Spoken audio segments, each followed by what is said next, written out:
मेरा बेटा आत्महत्या कर ही नहीं सकता, ऐसा कोई कारण ही नहीं था। मेरे बेटे की हत्या हुई है। क्यों मार डाला उसे, किसने मार डाला मुझे नहीं पता।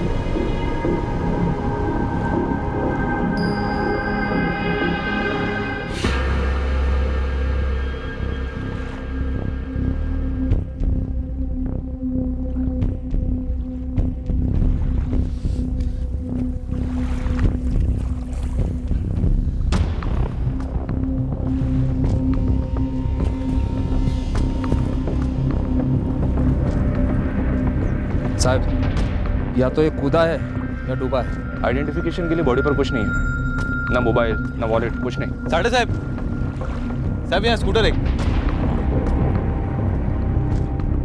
साहब, वहाँ स्कूटर एकदम बराबर से पार्क और चाबी भी लगी हुई इसमें। ये देखिए,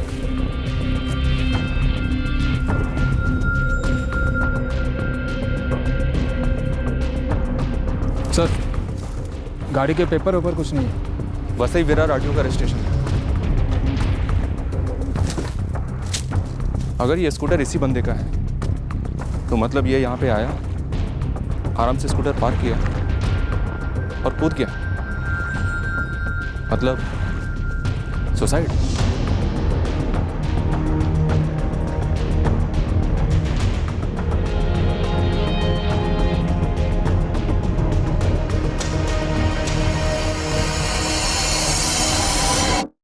मौत पानी में डूबने से हुई है, इसमें कोई शक नहीं है। कत्ल का केस होने का भी कोई निशान नहीं है, मतलब बॉडी के ऊपर झड़प के कोई निशान नहीं। सुसाइड किया है या फिसल कर गिरा होगा? दोनों संभावना है। शराब पी थी? एक बूंद भी नहीं। और मौत कब हुई होगी? लगभग 36 घंटे से ऊपर हो चुके हैं, मतलब परसों 9 जनवरी को इसकी मौत हुई। और इसकी उम्र? 30 से 35 के बीच में।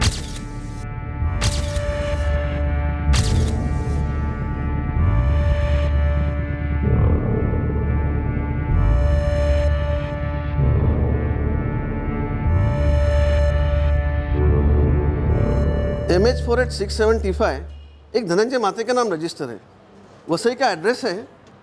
रजिस्ट्रेशन की सॉफ्ट कॉपी मैं आपको ईमेल कर रहा हूँ मैडम। थैंक यू काली साहब, पर क्या आप धनंजय मात्रे के नाम पे रजिस्टर्ड ड्राइविंग लाइसेंस चेक कर सकते हैं? हो कर दो ना।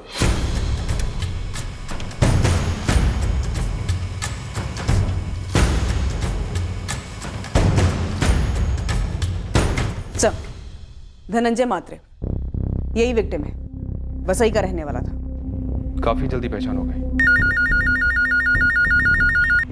हेलो, मैं पालगढ़ से सब इंस्पेक्टर शांतनु साठे बोल रहा हूँ। कुछ पता चला क्या धनंजय के बारे में? मेरा बेटा मिल गया आपको? आपको पालगढ़ सिविल हॉस्पिटल आना होगा। हॉस्पिटल? क्यों, एक्सीडेंट हुआ क्या उसका? क्या हुआ उसे? कल पालगढ़ बोईसर के बीच के एक डैम से उसकी लाश मिली है।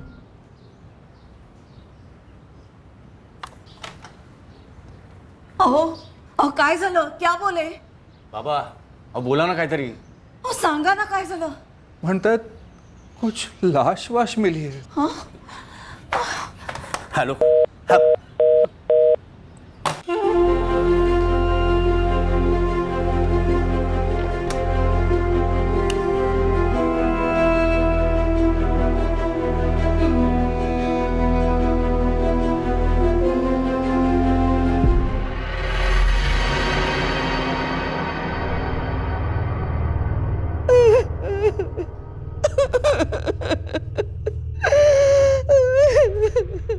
ये कैसे हुआ सर? पानी में गिरा होगा या आत्महत्या। धनंजय की जेब से हमें कुछ नहीं मिला। स्कूटर बगल में ही पार्क था, उसके नंबर से पता किया हमने। धनंजय कभी भी आत्महत्या नहीं कर सकता, कभी नहीं। शायद इसका पैर फिसला होगा और डैम में गिर गया होगा। धनंजय को तैरना आता था? नहीं आता था, पर क्या वो बच्चा है, पैर फिसल गया और गिर गया? वसई से इतनी दूर पालघर और बोईसर के बीच वाले डैम पर धनंजय क्यों आया होगा? हमें नहीं पता सर। वो 9 तारीख को घर से निकला था। नहीं, ऐसा कोई टेंशन नहीं था। यहाँ पालगढ़ डैम पर किसी के साथ घूमने आया होगा धनंजय? हमें नहीं पता सर। जब 9 जनवरी की रात मेरा भाई फ़ोन नहीं उठा रहा था तब बाबा ने मुझे फ़ोन किया। तुम भी यहाँ वसई में रहते हो? नहीं सर, मैं पुणे रहता हूँ। रात को ही पुणे से निकला और सुबह पहुँचा और हम सब लोग सीधे पुलिस स्टेशन गए। क्या काम करता था धनंजय?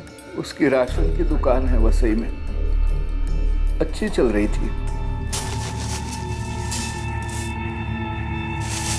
ए मंग्या, रजनी मोहिनी को 2 किलो तूर की डाल दे रहे। पैसे बाद में दूं तो चलेगा ना धनंजय? अरे क्या हुई नहीं, ये भी कोई पूछने की बात है। हमने इस मंगेश पाटिल से पूछताछ की। लास्ट टाइम धनंजय को उसी ने देखा था। केशव, इस धनंजय का किसी के साथ कोई पंगा हो, ऐसा कुछ पता चला क्या? क्योंकि उसकी बॉडी पर मर्डर के हमें कोई निशान तो नहीं मिले हैं। एक दिन में हमें कुछ ऐसा पता नहीं चला। धनंजय की दुकान का वो आदमी मंगिया क्या बोला? बोला रोज सुबह 9:30 बजे से शाम 7 बजे तक दुकान खुली रहती, लेकिन उस दिन धनंजय ने दुकान जल्दी बंद की, शाम को 5:30 बजे। ए मंग्या, चल आज दुकान जल्दी बंद करनी है, मुझे जरा काम है। आया भाऊ, चलता भाऊ। हो, तूने पूछा क्यों नहीं कहाँ जा रहा है वो? काका, धनंजय भाऊ सेठ है मेरे, मैं थोड़े ऐसे पूछ सकता हूँ। अभी 11 बज रहे हैं मंगेश, धनंजय का अभी भी फोन नहीं लग रहा है। किससे मिलने जा सकता है वो? मुझे क्या मालूम मुकुंद भाऊ। The number you have called is currently switched off. Please try again later. Thank you. Phone अभी भी बंद आ रहा है। मुझे तो अब चिंता होने लगी है साहब। पहले कभी ऐसे रात भर बाहर आया? कभी नहीं सर, धनंजय बिना बोले ऐसे जाता नहीं है। मंगेश, किसी का फोन आया था उसे? साहब हर रोज अलग अलग कॉल आते हैं, लेकिन हाँ उस दिन दुकान बंद करने के पहले एक कॉल आया था। हेलो, अभी? हाँ ठीक है, मैं बस 2 मिनट में दुकान बंद करके निकल रहा हूँ। समझो निकल गया। हमने धनंजय के फोन रिकॉर्ड्स मंगवाए हैं, पर अभी तक आए नहीं। उससे पहले आपके थाने से ये खबर आ गई। ठीक है केशव, हम देखते हैं। वैसे इसमें हमें कोई फाउल प्ले लगता तो नहीं है? नहीं सर, धनंजय की शादी नहीं हुई थी। सुबह 9:30 बजे जाता था, शाम को 8 बजे आता था। यही उसका रोज का काम था। कोई टेंशन नहीं थी, सब अच्छा चल रहा था। पर यह सवाल आप मुझे बार बार क्यों पूछ रहे हैं? प्रभाकर जी, क्या आप बता सकते हैं धनंजय का कोई ऐसा दोस्त है जिससे मिलने के लिए धनंजय डैम पर आया हो? नहीं सर, ऐसे किसी को तो नहीं जानते हम। कॉलेज टाइम के उसके दोस्त थे, पर वो बात तो पुरानी है। कोई गर्लफ्रेंड? नहीं, कोई गर्लफ्रेंड नहीं थी। अगर होती तो उसके माँ को पता होता और हम उसे फोन कर चुके होते। धनंजय की बॉडी पर से हमें ऐसा कुछ नहीं मिला है जिससे ये पता चल सके कि धनंजय का पहले मर्डर किया गया, फिर उसकी बॉडी को पानी में फेंक दिया गया, या फिर धनंजय को पानी में धक्का दिया गया और वो इसलिए नहीं बच पाया क्योंकि वो तैरना नहीं जानता था। और अगर ऐसा हुआ भी है तो ये बात भी आप ही बता सकते हैं कि ऐसा कौन है और क्यों कर सकता है, और पक्का वही है जिससे मिलने के लिए धनंजय डैम पर आया हो? नहीं सर, ऐसा तो हम किसी को नहीं जानते। सबके साथ दोस्ती थी उसकी। आप किसी से भी पूछ लो, हर कोई उसके बारे में अच्छा ही बोलेगा।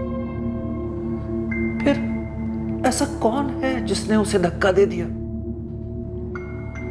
और आप लोग आत्महत्या तो बोलो ही मत। ऐसे कैसे उसका पैर फिसल सकता है? मैं कह रहा हूं सर, ये हत्या है, हत्या। Sir Prabhakar ji body claim करने से मना कर रहे हैं, कह रहे हैं पहले मर्डर की FIR दर्ज करो। कैसा ब्लैकमेल है? मर्डर तो किसी एंगल से नहीं लग रहा है। सर मीडिया में भी बातें फैल रही हैं। फैलने दो, जो फैक्ट है सो है, तो हम क्या कर सकते हैं? सर धनंजय के भाई मुकुंद से बात करते हैं, वो थोड़ा सुलझा हुआ लग रहा था। प्रभाकर जी को धक्का लगा। एक काम करते हैं सर, मुकुंद से धनंजय की बेसिक बैकग्राउंड चेक करते हैं, उसके बाद बोल देंगे। कर ले बॉडी क्लेम। ठीक है, बात करो sir. Priyanka, Vasai police station से धनंजय के फोन रिकॉर्ड्स पर फॉलो अप। Okay sir. ये बंदा खुद स्कूटर चला कर गया, बाकायदा स्कूटर पार्क किया है डैम के पास। क्लियर है कि सुसाइड है? एक और भी बात है सर, सुसाइड करने वाला सुसाइड नोट छोटा है, कम से कम वो अपनी पहचान तो नहीं छुपाता है। पर यहाँ इस बंदे की बॉडी पर कोई निशान नहीं है और उसने जो स्कूटर छोड़ा उसमें पेपर्स भी नहीं थे।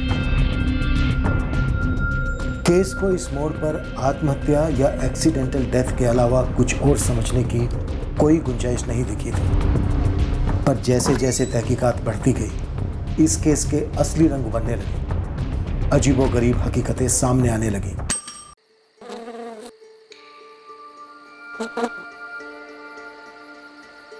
अच्छा चले, काफ़ी लेट हो रहा है।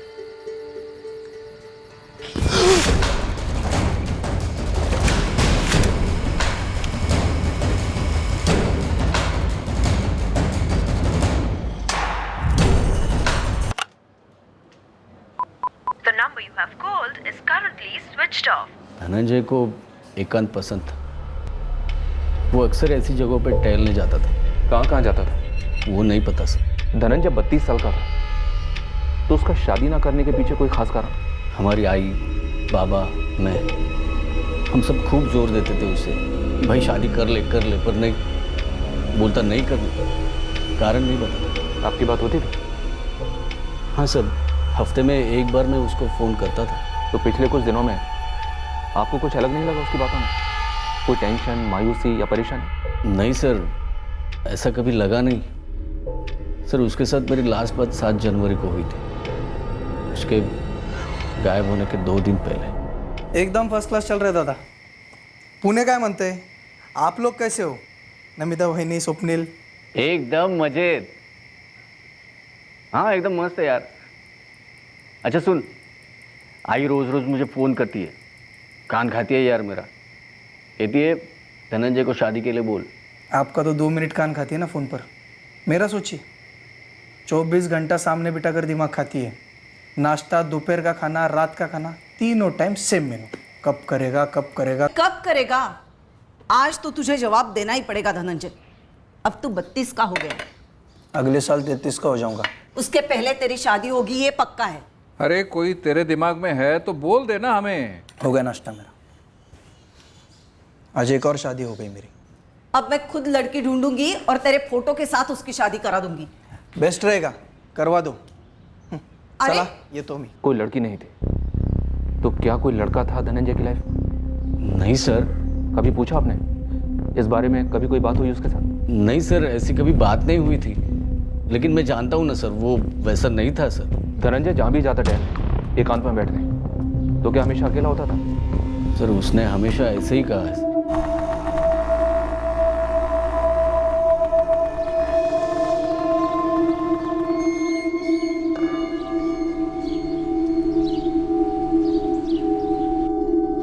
मर्डर है ये बोलने के पीछे कोई ठोस कारण है आप लोगों के पास? बाबा को ऐसे लगता है सर, मुझे भी ऐसा ही लग रहा था, लेकिन अभी ऐसा लगने लगा कि शायद सुसाइड कर लिया हो। उसे कुछ सता रहा हो जो उसने हमसे कभी शेयर नहीं किया।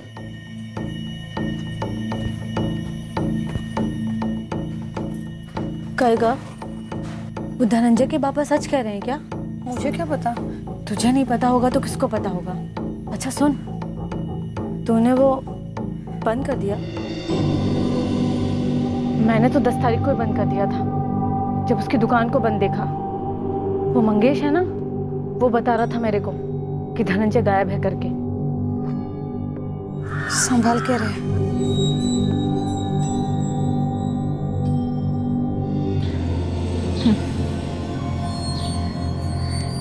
क्या पूछा पुलिस वालों ने? ऐसे ही, कुछ खास नहीं। पापा ढिंडोरा पीट रहे हर जगह कि कत्ल किया है किसी ने, सुसाइड नहीं है। पापा को कुछ बोल दिया है क्या पुलिस वालों ने अलग से, जो शायद हमें पता नहीं? सर, जिस नंबर से धनंजय को लास्ट कॉल आई वो नंबर उसी के नाम और एड्रेस पे रजिस्टर्ड है। ये देखिए। धनंजय कॉलिंग धनंजय। हेलो। कहीं ऐसा तो नहीं कि ये धनंजय झूठ झूठ में बात कर रहा था मंगेश के सामने? क्योंकि लोकेशन भी सेम है और वही सलटा हुआ है। पर वो ऐसा नाटक क्यों करेगा प्रियंका? वो भी अपने एक मुलाजिम के सामने। पहले एक केस साफ साफ अकस्मात डूबने या फिर सुसाइड का लग रहा था, लेकिन अब सुसाइड की तरफ वाला पड़ला भारी है। इसे चैलेंज करता कुछ और सामने आया? सर, गुरु खबरी एंड टीम ने पहली रिपोर्ट पेश की है। कोई लफड़ा सामने नहीं आया है धनंजय महात्रे का, सीधा बंदा मालूम होता है। बस एक ही परेशानी थी माँ बाप को सर, कि धनंजय शादी नहीं कर रहा था। पर उसके बड़े भाई मुकुंद ने इस बात से भी रूल आउट नहीं किया है सर कि कोई तो बात थी जो शायद धनंजय को परेशान कर रही थी। साढ़े धनंजय के फादर को फोन करो, उनसे कहो कि उनके डाउट के चलते हमने सेकंड पोस्टमार्टम करवाया, लेकिन उससे भी हमें ऐसा कोई अंदेशा नहीं मिला है कि धनंजय का मर्डर हुआ हो। पूरे चांसेस हैं कि सुसाइड हो। इंस्पेक्टर राउत, पालघर थाना। नमस्कार साहब, वसई थाने से कांस्टेबल गोविंद चौहान बोलते हैं। साहब, ये धनंजय मात्रे टेढ़ा आदमी था, ऐसा मुझे पता चला था। किस बारे में?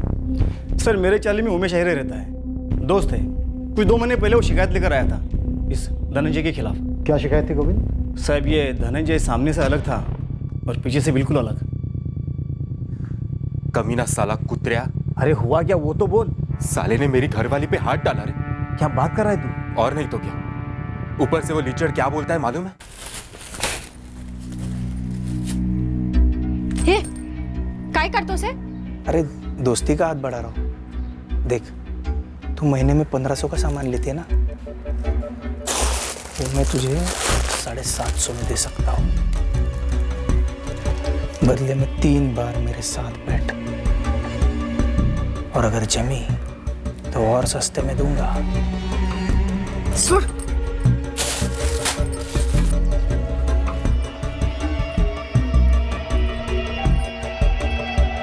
ताली एक हाथ से बची है क्या कभी? पल्लू गिरा होगा तूने उसके सामने। मैं पल्लू गिराई? अगर मैं पल्लू गिराती तो तेरे पास क्यों आती? ऐसा पति है रे तू? तेरी बीवी का कोई हाथ पकड़ता है और तू थप्पड़ अपनी बीवी को ही मारता है। पंत साहब, ये लिखित शिकायत देने को तैयार ही नहीं था। लिखित शिकायत? पूरा मोहल्ला कीचड़ उछलता। रेखा, ये जो बदतमीजी करता था, ये उसने सिर्फ एक ही बार की थी या? पहली बार हाथ मारने के बाद बार बार हाथ मारा कुत्ते ने। लेकिन मैडम, मेरी मजबूरी भी थी। दूर दूर तक और कोई राशन की दुकान भी नहीं थी। तो जब ये हाथ मारता तो बोलता क्या था? हर हाथ मारने वाले का इरादा एक ही होता है ना साहिब। हमें क्या लिखित में लिख कर दूं कि वो मेरे साथ सोना चाहता था? धनंजय तैरना नहीं जानता था, ये बात तुझे मालूम थी ना? काय साहब? ये कि धनंजय मात्रे को तैरना नहीं आता है, ये बात तू जानता था। तूने शिकायत दर्ज करने, अदालत में उसे सजा दिलवाने के बजाय डैम में सीधा धक्का दे दिया। अगर उसे मारना ही होता तो धक्का क्यों मारना? सीधा गला काट देता उसका। इनके बाद शिकायत करने क्यों आता? साहब, धनंजय को पक्का किसी ने मारा होगा। यहाँ एक ये हरकत सामने से आई है, और ऐसा आसपास की कई औरतों के साथ भी हुआ होगा।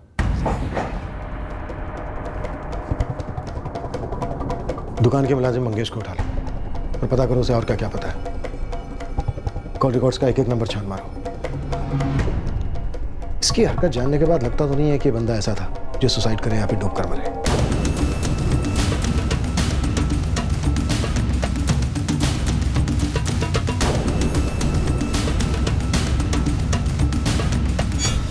मैं मामूली नौकर था साहब, मुझे सब नहीं पता।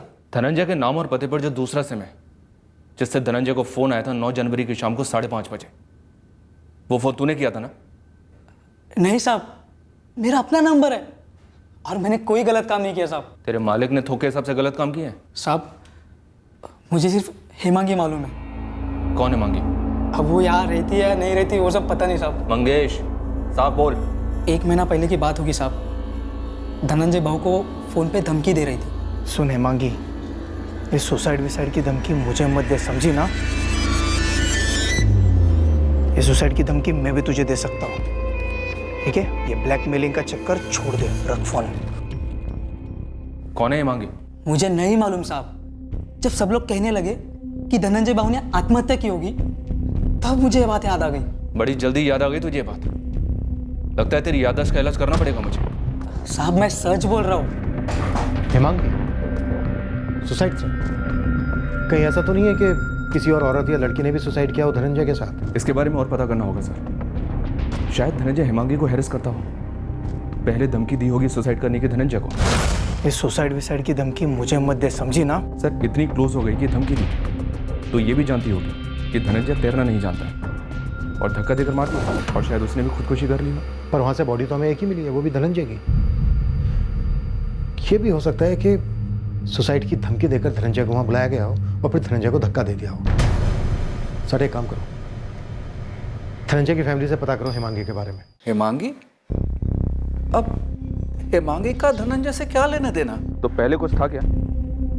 और ये हेमांगी कौन है? हेमांगी से धनंजय की शादी की बात चल रही थी। आगे चलकर धनंजय ने उसे मना कर दिया था। तो ये बात आपने हमें पहले क्यों नहीं बताई? इसमें बताने जैसा क्या था?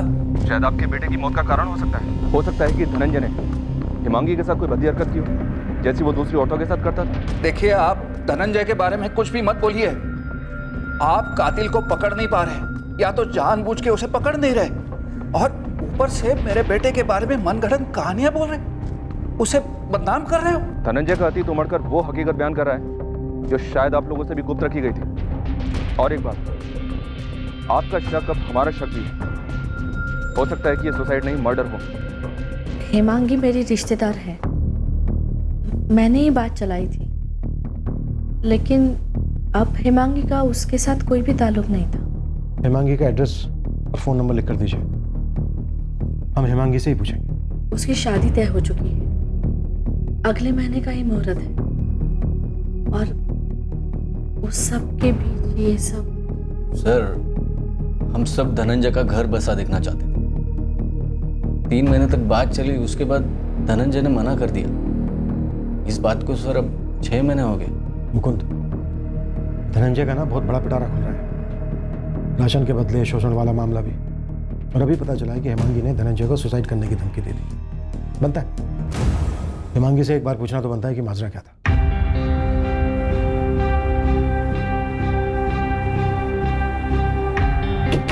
देखिए सर, मुझे इन सब चीज़ों से दूरी रखिए। मेरा धनंजय के साथ कोई लेना देना नहीं है। हेमांगी, हमने वादा किया है तुम्हारी नमिता ताई से कि हम तुम्हारे घर नहीं आएंगे, पर तुम्हें आना होगा। अगले महीने शादी है सर मेरी, 2 मिनट की भी फुर्सत नहीं है। हमें 2 मिनट नहीं, 2 घंटे चाहिए। तुम बोरीवली से यहाँ पाल कर आओ, हमारे कुछ सवालों के जवाब दो और लौट जाओ। मेरे पास कोई जवाब नहीं है सर। सवाल सुनोगी तो जवाब भी होंगे। अब बोलो, जल्द से जल्द यहाँ पालघर में कब आ सकते हो?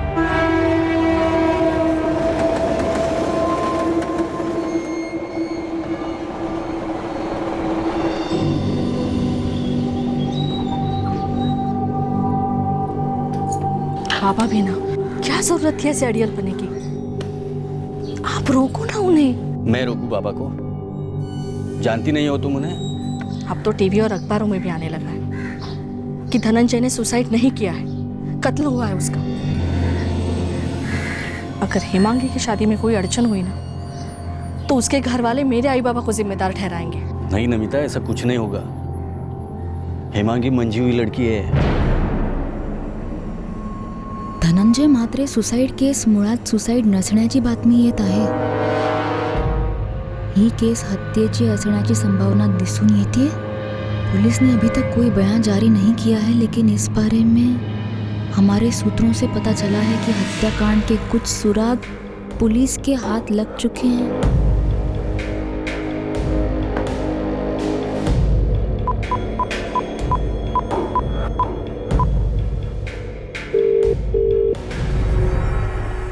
आज का पेपर पढ़ा? अब तो सभी कह रहे हैं आत्महत्या नहीं मर्डर है। क्या कहना तुम? मैं क्या कहूँ? मैं चुप बैठ सकती हूँ, पर मेरे चुप बैठने का रेट है 50,000। या ब्लैकमेल समझना, ब्लैकमेल समझना। मैं ज़्यादा मांग सकती थी, ज़्यादा सोच मत, दे दे। 50,000 ना ज़्यादा नहीं है। सर, आपको जो चेक करना है कर लीजिए। मेरी ये धनंजय के साथ 1 महीने से कोई बात नहीं हुई है। धनंजय की दुकान पर काम करने वाले मंगेश पाटिल का कहना है कि लगभग 1 महीने पहले तुमने धनंजय को फ़ोन किया था, सुसाइड करने की धमकी दी थी उसे। किया क्या मैंने सुसाइड? नहीं ना। तो कभी बातों की गर्मा गर्मी में कुछ ना कुछ निकल जाता है मुंह से। किस बात को लेकर गर्मा गर्मी हुई थी मांगी? धनंजय ने ब्लैकमेल शब्द का इस्तेमाल क्यों किया था? तो ज़रूरी तो नहीं ना कि मैं इसे ब्लैकमेल कर रही थी। वो तब मैं थोड़ा सा टेंशन में थी। वही पूछ रहा हूँ मैं हेमांगी, किस बात को लेकर टेंशन थी? ये लोग हमारे यहाँ आए थे इसे रिश्ता लेके, ठीक है ना। मेरी चचेरी बहन नमिता, उसका देवर लगता है ये धनंजय।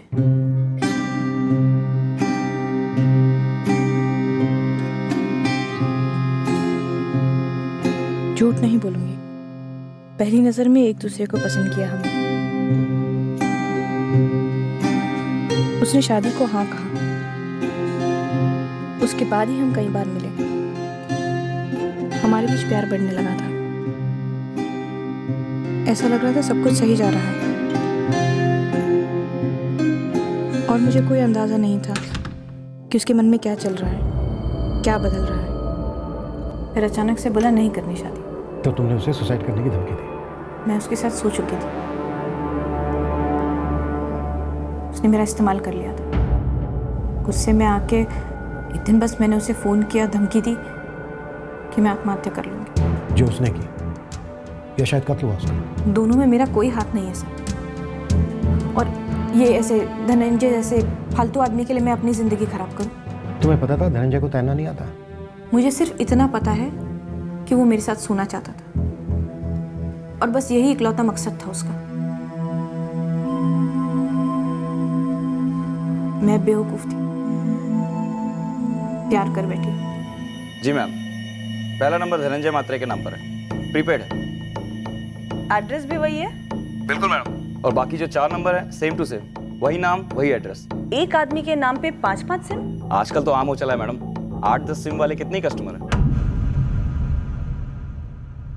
सर, धनंजय के आई बाबा, भाई भाभी, असिस्टेंट मंगेश और इस हिमांगी के अलावा जितने भी कॉल्स आए गए धनंजय को, वो सारे उसके खुद के नंबर्स थे। ये सारे, और ये सभी नंबर्स 10 जनवरी से स्विच ऑफ हैं। ये हो क्या रहा है? Dhananjay calling, Dhananjay calling, Dhananjay calling, Dhananjay calling, Dhananjay calling, Dhananjay.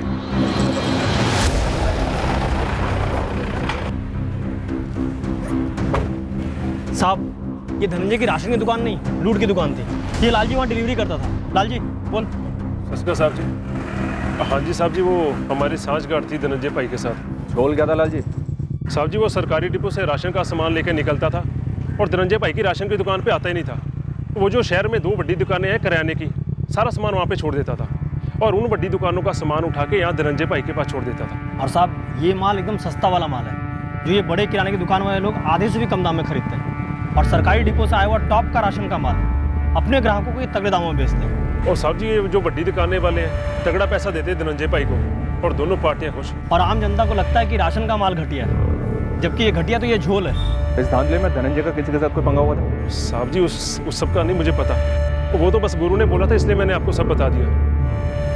अब तो धनंजय भाई भी नहीं रहे। लालजी, राशन डिपो का कोई बड़ा अफसर शामिल है झोल में? साहब जी, अब अफसरों का मुझे क्या पता, उनका तो आप ही जाने। और वो 2 बड़ी किराने की दुकान, उनके मालिक कौन है? साहब जी, एक तो वो रतन रघुवंशी और जो दूसरा महेंद्र केलकर। अरे मैडम, ये कोई राशन की दुकान नहीं है कि एक आदमी को इतने ही सिम कार्ड बेचे जाएं। किस मुंह से उसको सवाल पूछता मैं? राकेश गुप्ता, तेरी दुकान से धनंजय मात्रे ने 5-5 सिम खरीदा। तूने एक बार भी पूछना जरूरी नहीं समझा?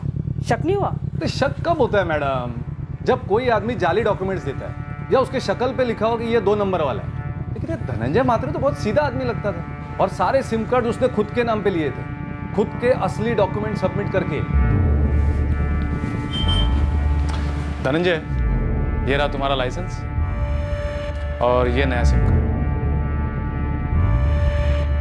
उसके सारे डॉक्यूमेंट्स असली हैं, आप खुद चेक कर लीजिए। हाँ सुनील, धनंजय के 5 नंबर ट्रैकिंग पे डालने हैं। मतलब IMEI ट्रैकिंग? हाँ। आप ऐसा कीजिए, सारे नंबर्स मुझे मैसेज कर दीजिए, लेकिन मैडम IMEI ट्रैकिंग में थोड़ा वक्त लगेगा। सर, मैं कबूल करता हूँ कि हम लोग धनंजय से राशन का A ग्रेड का माल खरीदते थे और उसके बदले में हमारी दुकान का सस्ता माल उसको बेचते थे ताकि वो अपने राशन कार्ड वाले कस्टमर को बेच सके। सब कुछ हंसते खेलते चल रहा था, हमारी उससे कोई रंजिश नहीं थी और उसके मर्डर में हमारा कोई हाथ नहीं है सर। रतन रघुवंशी, महेंद्र केलकर, तो मतलब तुम दोनों पक्के हो कि ये मर्डर है, सुसाइड नहीं? सर, अभी आप ही ने तो बोला कि धनंजय मारा गया और वो टीवी वाले न्यूज़ भी सब वही बोल रहे। तो साहब एक बात बोलो, कोई सुसाइड क्यों करेगा जब उसके सर पर कर्जा वर्जा कुछ होगा?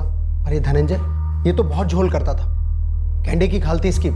सब इसके ऊपर कर्जा वर्जा तो हो ही नहीं सकता था, वो सुसाइड क्या करेगा? तो फिर कोई उसका मर्डर क्यों करेगा? राशन डिपो के ऊपर के किसी ऑफिसर को रिश्वत नहीं पहुंची या किसी और राशन वाले से कोई पंगा? तुम सब के सब दाल में काला मिलाने का धंधा करते हो, कहीं ये काला ज्यादा तो नहीं हो गया? सर, एक बात बोलूं सर, मतलब जो भी मुझे पता है, ये हमारी सेटिंग थी, अच्छी सेटिंग थी, चल रही थी, सबको माल मिल रहा था, सब खुश थे। और सर, इसमें हमारी एक आदमी को मारकर अपने ही धंधे पे कौन लात मार लेगा? इसलिए कहता हूँ सर, आपका कत्ल जो भी है हमारी बिरादरी में से नहीं है सर। साहब, ये भी तो हो सकता है कि उसका कोई निजी मामला हो।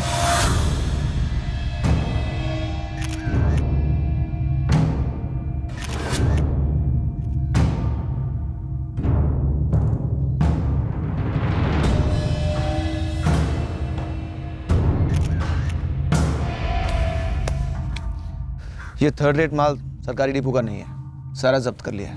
अमरीश जी, ऐसा गोरख धंधा सरेआम चलाने के लिए आपके राशन के ऑफिस में से किसी की मिलीभगत तो रही होगी।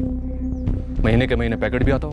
तो ढूंढी और पकड़ी ऐसे अफसर को जो पैकेट लेता था। पर इस एरिया की राशन की दुकानों का निरीक्षण, उनकी देखरेख तो आपके जिम्मे है ना। तो क्या आप जानते हैं कि हमारी इंस्पेक्शन का शेड्यूल इन लोगों के पास पहले पहुंच जाता है, और जब हम पहुंचते हैं निरीक्षण के लिए तो सब सही सही सामने रखा जाता है। फिर भी आपको लगता है कि हम इसमें शामिल हैं, तो सबूत पेश कीजिए, गिरफ्तार कर लीजिए। अब हमारे सामने धनंजय मात्रे की कई काली करतूतों का चिट्ठा खुला पड़ा था, पर इनमें से कौन सी काली करतूत उसकी मौत के लिए जिम्मेदार थी, ये अभी स्पष्ट नहीं था।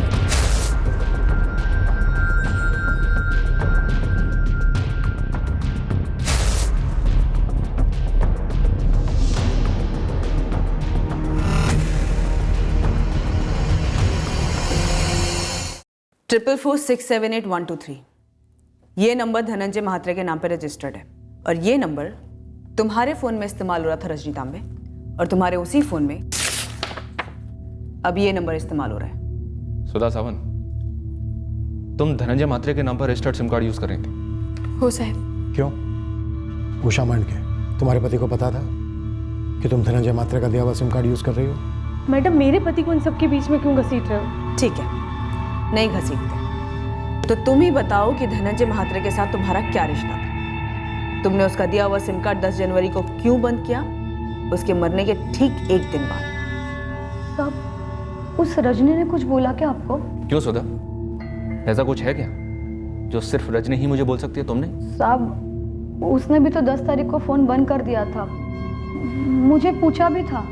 तूने वो बंद कर दिया? जैसे ही खबर फैली कि धनंजय ने आत्महत्या की है, मुझे पक्का यकीन था मर्डर हुआ है उसका। हे साहब, उस आदमी के कारण तो कोई खुद की जान दे दे। वो इतना टेढ़ा, इतना कमीना, इतना गलीज किस्म का आदमी था साहब, वो आत्महत्या नहीं कर सकता। साहब, मैं, रजनी और सुधा, हम तीनों को धनंजय ने अलग अलग नंबर दिए थे एक ही काम के लिए। उषा, ये पहेलियां मत बुझाओ, सीधे सीधे बोलो, तुम तीनों और धनंजय मात्रे के बीच चल क्या रहा था? हम तीनों धनंजय से आधे आधे दाम पे राशन लेते थे, कभी कभी फोकट में भी। लेकिन फोकट की चीज़ की अपनी कीमत होती है ना मैडम, दरअसल बहुत बड़ी कीमत होती है। एक कंकर मिला ना दाल में तो अपना नाम बदल दूंगा रजनी। ऐसी दाल तो बड़ी बड़ी दुकानों पे भी नहीं मिलेगी, फिर मुझ पर ऐसी खास मेहरबानी क्यों? मेहरबानी नहीं, सौदा है सौदा, जिसमें तेरा भी फायदा है, मेरा भी फायदा है। कैसे?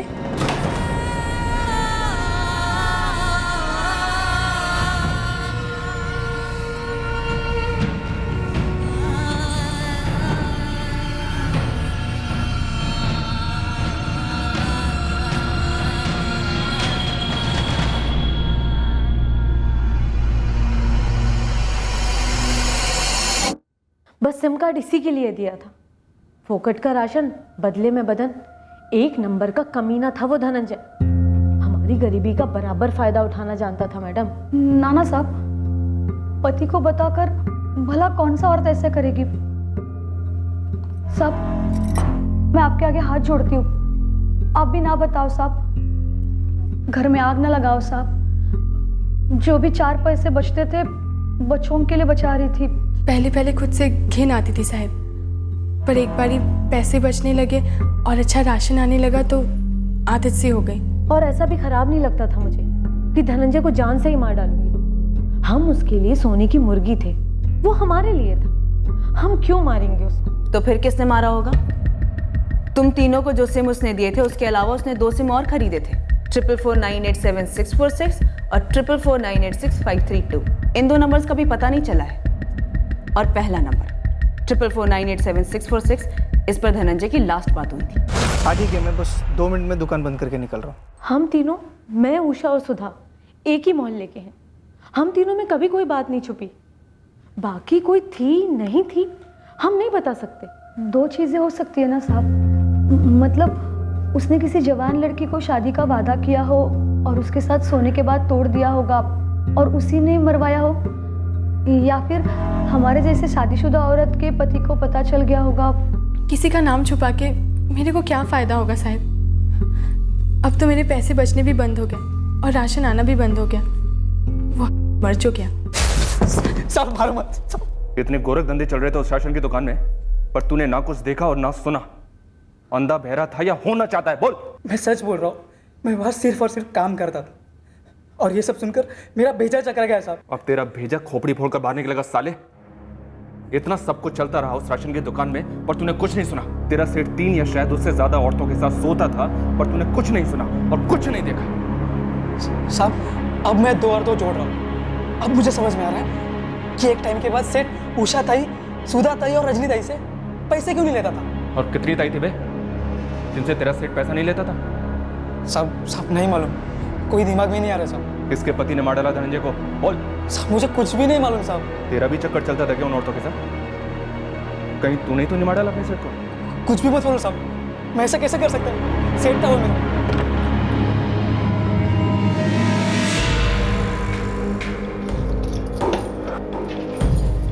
ये औरत कौन थी उस वक्त हमें पता नहीं था, पर आखिरकार हमें पता चलने वाला था कि ये औरत ही इस केस की चाबी है। अरे आप कहाँ चल दिए? ऑफिस का काम है थोड़ा, इतने दिन से गया नहीं ना। कुछ फाइल्स है उसके बारे में संजय को बताना था, हेड ऑफिस पहुंचाने के लिए। लेकिन इस वक्त अर्जेंट है।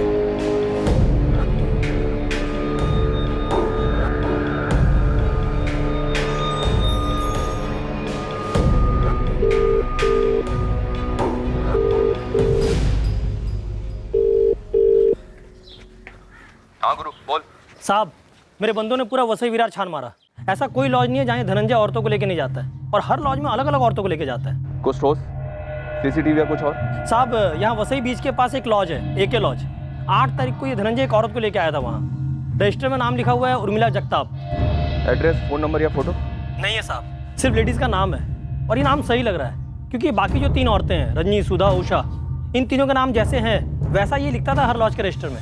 मैंने ये रजिस्टर खुद चेक किए साहब, ये उर्मिला जगताप फर्जी नाम नहीं हो सकता। अगर उर्मिला जगताप वाकई में है तो जैसे भी हो हर हाल में ही हमारे हाथ लगने ही चाहिए। अब तो लग रहा है ये ना एक्सीडेंट केस है और ना ही सुसाइड। कुछ तो जरूर है इसके पीछे, और जो भी है उसे सामने लाते हैं। हम उर्मिला जगताप के पीछे हाथ धोकर पड़े, पर तब हमें मालूम नहीं था कि हम सही लीड फॉलो कर रहे हैं या नहीं। क्या हमें इस खोज से कुछ और मिलने वाला था जो उषा, रजनी, सुधा से नहीं पता चला था? उर्मिला जगताप? हाँ, किसी ने बोला कि आपको शायद पता है उर्मिला जगताप के बारे में। हमारे गणेश नगर में एक उर्मिला नाम की औरत रहती तो है, पर उसका सरनाम जगताप है ये नहीं पता। उसके घर का नंबर? वो तो मुझे नहीं पता।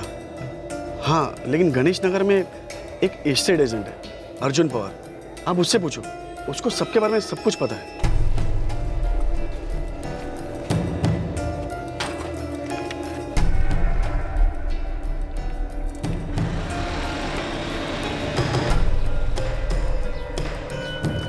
अर्जुन पवार गणेश नगर में किसी उर्मिला जगताप को जानता है क्या? तेरे को क्यों बताओ? ठीक है, चल पुलिस थाने, साहब लोगों को बता देना। ये पुलिस को उर्मिला से क्या काम? मर्डर केस है भाई, अब बोलेगा या साहब लोगों को भेजूं? 3 गली छोड़, चौथी से राइट, फिर लेफ्ट, फिर सीधा। 25 भी खुली है उसकी। 144/4 जा। भाई गोली तो नहीं दे रहा ना? अबे मैंने खोली दिला उसको, जा। ये उर्मिला जगताप यही है? होगी, परसों ही घर खाली करके निकल गई। किधर निकल गई? मुझे पता नहीं, लेकिन एक औरत आई थी, वो चाबी देके चली गई। ये लो ताई। अरे ऐसे किसे बिना बोले चली गई उर्मिला? खुद चाबी देने को भी नहीं आई, तुझे भेज दिया। तू कौन है? मेरा नाम जानवी है ताई, उसने मुझे भी कुछ नहीं बताया। कुछ अर्जेंट निकल आया होगा, मेरे को बोले कि जाके चाबी सरस्वती ताई को दे के आ। मैं आ गई देने। The number you have called is currently switched off. Please try again later. Thank you. Saraswati ताई, इस एग्रीमेंट में उर्मिला का कोई और एड्रेस है नहीं, और ये मोबाइल नंबर भी स्विच ऑफ बता रहा है। मेरे को क्या मालूम? देखो ये लड़की को है ना, उर्मिला को अर्जुन लेके आया था, और ये एग्रीमेंट सब कुछ अर्जुन देखता है, उसको जाके पूछो आप। अच्छा, ये जो औरत चाबी लेके आई थी जानवी, वो कहाँ रहती है? मुझे नहीं पता, मैं नहीं जानती उसे। साहब कुछ तो झोल है। ये तीनों रजनी, सुधा, उषा आपके हाथ लग गई, लेकिन ये उर्मिला ये रफू चक्कर होगी।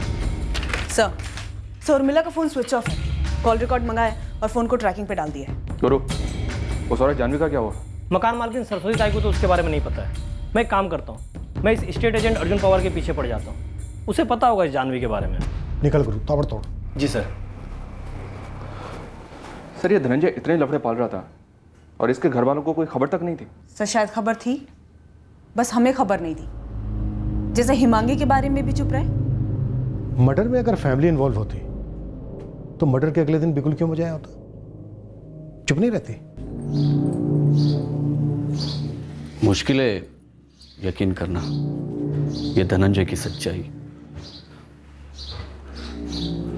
लेकिन जो है सो है। बाबा, कुछ भी हो, कोई भी काम हो, मैं बस एक फोन कॉल दूर हूं।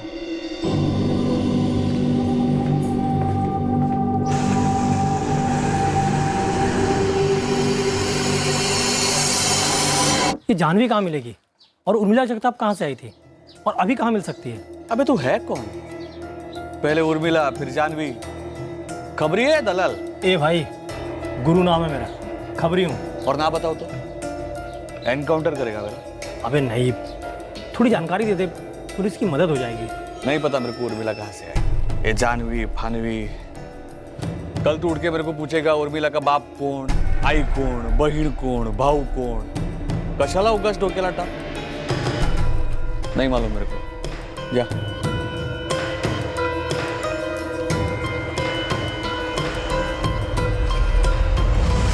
सर वो नंबर जिससे धनंजय को लास्ट कॉल आई थी? हाँ ठीक है, मैं बस 2 मिनट में दुकान बंद करके निकल रहा हूँ। वो नंबर था 444987646 और IMEI ट्रैकिंग से पता चला वो नंबर उर्मिला जगताप इस्तेमाल कर रही थी। और सर ये नंबर भी 10 जनवरी को ही बंद हुआ। 444987646। इस नंबर के अलावा उर्मिला जो दूसरे नंबर यूज कर रही थी, उनके रिकॉर्ड से कुछ मिला? वो सिम कार्ड किसके नाम पर रजिस्टर्ड है, एड्रेस क्या है? उर्मिला जगताप के नाम पर रजिस्टर्ड है, पुणे का एड्रेस है। क्या उर्मिला को हमारी तहकीकात की भनक लग गई थी और उसने भागने का प्लान बना लिया? 50,000 लेकर गायब हो जाऊंगी मैं, किसी को पता भी नहीं चलेगा मैं कहाँ हूँ। किसी को यह भी नहीं पता चलेगा कि धनंजय के साथ हुआ क्या था, पर 50,000 से एक पैसा कम नहीं लूंगी। उर्मिला का पुणे का एड्रेस? सिर्फ संभाजी कॉलोनी स्वारगेट के पास। आप कह रहे थे कि धनंजय की फैमिली अगर इस मर्डर में शामिल होती तो मर्डर क्यों चलाते? हाँ, जाहिर सी बात है। सर मैं इस बारे में ये सोच रहा था कि मर्डर का दावा सिर्फ प्रभाकर जी ने किया। ये हत्या है, हत्या। जबकि बड़ा भाई मुकुंद कुछ नहीं बोला, जबकि मुकुंद भी तो पुणे में रहता है सर। इस उर्मिला जगताप को ढूंढते हैं, इसके पास हमारे कई सवालों के जवाब होंगे। साटे, तुम एक टीम लेकर पुणे के लिए निकलो और वहाँ पर उर्मिला और मुकुंद के बीच कोई कनेक्शन चेक करो। हम यहाँ जानवी को खोज रहे हैं।